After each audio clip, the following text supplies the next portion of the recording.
Good afternoon friends. তো কি বলো, সিবিএসসির 10th বোর্ডের রেজাল্ট বেরিয়েছে, যেমনটা তোমরা জানো। আজকে 13ই মে, আজকেই বেরিয়েছে। তো কি বলো তো, আমার মেয়ে 10th বোর্ড দিয়েছিল। রেজাল্ট কি বলবো, রেজাল্ট 94%। তো ওর অ্যাটলিস্ট 95%-এর উপর তো এক্সপেক্ট করেইছিলাম। আর এখন কি করা যাবে বলো, কিছু করার নেই। এই কম পেয়ে গেছে ইংলিশে আর ম্যাথসে। ইংলিশে 90 আর ম্যাথসে 92, এগুলোতে কম পেয়ে গেছে।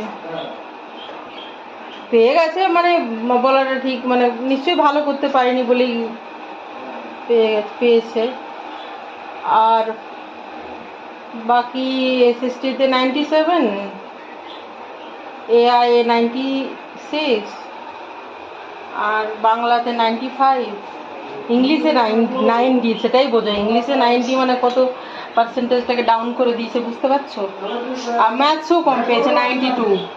এই মানে এইগুলোতেই আর কি পার্সেন্টেজটা মানে খারাপ হয়ে গেছে পরীক্ষা। মানে হয়তো খারাপই হয়েছে, বলে তো ছিল ভালোই হয়েছে। এখন ম্যাথসের টিচার ওকে বলছে কি, তা রিভিউ পাঠা, আজকেই রেজাল্ট, তাহলে রিভিউ দিবি কি? তো এখন কি যে করি বুঝতে পারছি না। তো 94% হয়েছে, অ্যাটলিস্ট 95-এর উপরে হলে।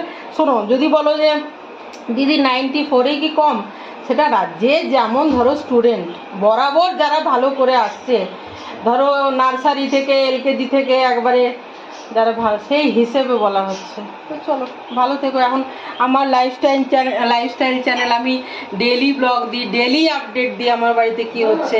তো রেজাল্ট যাই হয়েছে তোমাদেরকে জানানো আমার কর্তব্য। চলো, ভালো থেকো বন্ধুরা, বাই বাই।